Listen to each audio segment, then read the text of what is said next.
کوئی دل میں نہیں ہے مگر دل میں وہ سچا ہو جائے، ہر کوئی دروشی پڑتا رہے، دیکھو اس میں تبدیلی کیسے آتی ہے۔ آپ نے کہا ان اللہ زوالی دنیا، خدا نے دنیا کو میرے سامنے سمیٹ دیا ہے، میں ہر ایک چیز کو دیکھتا ہوں، دیکھتے دیکھتے ان کو دیکھ لو، پھر تم سے بات چیت کریں اور تم کو مصیبتوں سے چھڑائیں۔ یہ ہوتا ہے جو لوگ وظیفے ناغہ نہیں کرتے، وظیفے پابندی سے پڑھتے ہیں، کیونکہ وظیفوں میں راز ہے، پھر وہ چیز آستے آستے چلتی ہے، پھر دل کا زنگ اترتا رہتا ہے، یا دل کا زنگ اترتا رہتا ہے تو دل میں ایک روشنی پیدا ہو جاتی ہے۔ تو یہ چیزیں ہیں اور حقیقت ہے۔ یہ نبی کریم جو چیزیں لائے ہیں وہ دیکھنے میں تو ایسے نظر آتی ہیں، لیکن اس حقیقت کو نہیں جانتا۔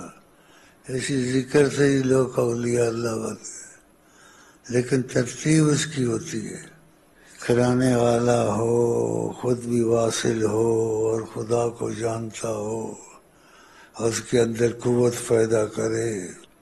بعض مشائخ کے اندر قوت ہوتی ہے، ویسے جتنی محبت کرتا ہے اس کی وظیفوں میں تیزی آ جاتی ہے، اس سے گناہ چھٹنے شروع ہو جاتے ہیں اور برکتیں آنی شروع ہو جاتی ہیں۔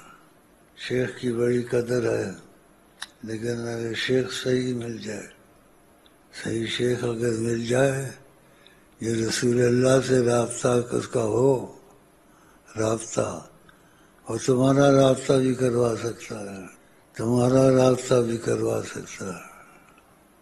اس کا پاس بیٹھنے سے اٹھنے سے ادب رکھے، جوں جوں اس کی نظر تم پر گہری ہوتی جائے گی، تمہارے اندر قوت پیدا ہوتی جائے گی، شہوت کم ہو جائے گی، گناہ کی طرف دل نہیں جائے گا۔ بہت مسئلہ یہ نازک ہے۔ اب میں اس چیز میں جاتا ہوں تو مجھے بڑا کچھ سوچنا پڑتا ہے، تو اتنا مسئلہ کیسے کروں ان کے ساتھ؟ تو کس کا آنا ہی مشکل ہے یہاں، آئے تھوڑا چلا تھوڑا پڑھاؤ، پھر ماں باپ بیچ میں اڑتے ہیں، کہاں جاتے ہو کیا کرتے ہو، ان کو زیادہ ہوتا ہے اسکولوں کا، انگریزی کا، وہ کا، اور وہ تعلیم پڑھے تاکہ کوئی نوکری ملے۔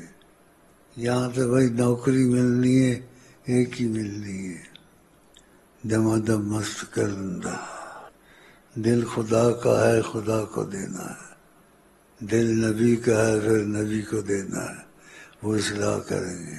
لیکن یہ ہوگا کیسے؟ آہستہ آہستہ ہوگا، جس کو ضرورت ہوگی میرے پیچھے لگ جائے گا، پھر آہستہ آہستہ کرنا پڑے گا اس کے ساتھ، ایک دم تو نہیں ہوگا، ایک دم کوئی افسر نہیں بنتا، ایک دم کوئی ماسٹر نہیں بنتا، ایک دم نہیں ہوتا۔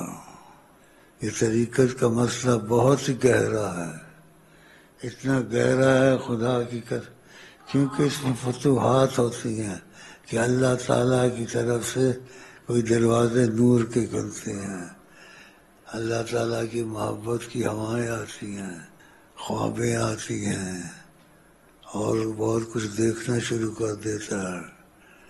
پھر وہ نادان ہو، پھر اس کو بتا اس کو بتا، وہ تھوڑا بہت نظر آیا تھا وہ بھی گیا۔ تو مسئلہ بہت لمبا ہے، فقیرہ فقیری دور ہے، اونچی لمبی کھجور ہے، چڑھ گیا تو بیڑا پار ہے، گر گیا تو چکنا چور ہے۔ اولیاء اللہ جنگلوں میں عمریں گزار دی، تو ایسی باتیں آپ کو سناؤں گا تو آپ بھاگ جائیں گے یہاں سے۔ اللہ کے ساتھ دوستی رکھنا، پھر فسق و فجور، گناہ کا رستہ بھی نہ چھوڑنا۔ بتاؤ کیسے وہ ٹھیک ہوگا؟ پرہیزیں کرنی پڑتی ہیں، پرہیزیں کون پرہیز کرائے گا؟ اتنا ہی کافی ہے۔